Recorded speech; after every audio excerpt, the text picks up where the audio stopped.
ഇന്ന് രാവിലെ മുതലേ നമ്മൾ നല്ല തിരക്കിലായിരുന്നു. നമുക്ക് ഉച്ചയാകുമ്പോൾ ഒരു ഫുഡൊക്കെ കൊടുക്കാനുണ്ട്. അൽസക്കും ബിരിയാണിക്കായിരുന്നു നമുക്ക് ഓർഡർ ഉണ്ടായിരുന്നത്. അപ്പോൾ 12 മണി നമുക്ക് ഫുഡ് കൊടുക്കും വേണം. നമ്മളിത് അങ്ങനെ അൽസയൊക്കെ റെഡിയാക്കിക്കൊണ്ടുണ്ട്. ചിക്കനൊക്കെ ഇവിടെ റെഡിയാക്കി വെച്ചിട്ടുണ്ട്. ഇതിനി പൊരിച്ചെടുക്കുകയാണ് വേണ്ടത്. ഉള്ളി പൊരിച്ചെടുത്തതിന് ശേഷം നമ്മൾ അവിടെ നിന്ന് തന്നെ ചിക്കനും കൂടെ പൊരിച്ചു കൊടുത്തു. ഒരു ചെറിയ ഓർഡർ ആയിരുന്നു, കുറച്ച് മാത്രമേ കൊടുക്കാനുണ്ടായിരുന്നുള്ളൂ. വീട്ടിൽ ഓർഡർ ഉള്ള ദിവസം ചെറിയ ഓർഡറൊക്കെ വരുമ്പോൾ അധികം ഞാൻ തന്നെയാണ് കേട്ടോ ചിക്കൻ പൊരിച്ചു കൊടുക്കൽ. അങ്ങനെ ഇത് അതൊക്കെ റെഡി ആയിട്ടുണ്ട്. പിന്നെ നമുക്ക് രാവിലത്തേക്കുള്ള ദോശയും കൂടെ ഞാൻ കൂടെ തന്നെ ഇവിടെ നിന്ന് ചുടുന്നുണ്ട്. അപ്പോഴത്തേക്ക് ഷെബിൽ റോസ്റ്റൊക്കെ റെഡി ആയി കേട്ടോ. പിന്നെ റോസ്റ്റ് ആയതിനു ശേഷം നമ്മൾ രണ്ടുപേരും കൂടെ രാവിലത്തെ ഭക്ഷണം കഴിച്ചു.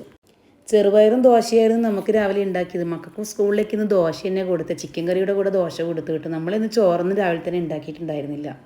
ഇതിനിടയിൽ ഒരു പുഡിങ്ങും കൂടി ഉണ്ടാക്കാൻ വിചാരിച്ചിട്ട് ഞാനിതാ ക്യാരറ്റ് വേവാൻ വെക്കുമെന്നേ. അപ്പോൾ ഇത് പുഡിങ് ഓർഡർ അല്ല കേട്ടോ, നമുക്ക് കഴിക്കാൻ വേണ്ടിയിട്ടാണ്.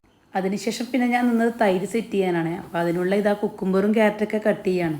രാവിലെയൊക്കെ ഇവിടെ നല്ല മഴയായിരുന്നു കേട്ടോ. ഉച്ചയാകുമ്പോഴത്തേക്ക് ആ മഴയൊക്കെ മാറി കുറച്ച് വെയിലൊക്കെ വന്നിട്ടുണ്ടായിരുന്നു. പിന്നെ നമുക്ക് ഉച്ചയ്ക്കുള്ള ഫുഡും കൂടെ ഇതിൻ്റെ കൂടെ തന്നെ റെഡിയാക്കുക ചെയ്തത്. വെള്ളിയാഴ്ച ആയതുകൊണ്ട് തന്നെ ഒട്ടും സമയം കളയണ്ടാന്ന് കേട്ടോ ഷെബി വേഗം വേഗം എല്ലാം ഒരുക്കുന്നത്.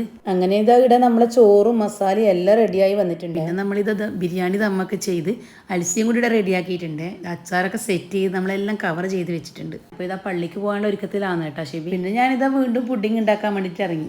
എൻ്റെ ക്ലീനിങ് ഒക്കെ കഴിയുമ്പോഴത്തേക്ക് ഷെബി തിരിച്ചെത്തി. വരുമ്പോൾ കുറച്ച് ഫ്രൂട്ട്സൊക്കെ ആയിട്ടാണ് വന്നത്. വെള്ളിയാഴ്ച ദിവസം ഇങ്ങനെ പള്ളിയിൽ നിന്ന് ഇറങ്ങി വരുമ്പോൾ കുറച്ച് ഫ്രൂട്ട്സൊക്കെ വാങ്ങൽ പതിവുള്ളതാണ്.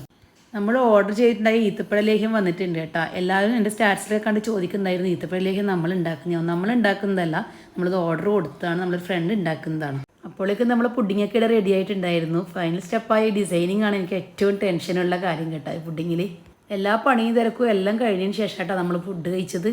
മക്കൾ വരേണ്ട നേരമായിട്ടുണ്ട് കേട്ടോ. അപ്പോൾ ഇന്നത്തേക്ക് ഇത്രയേ ഉള്ളൂ.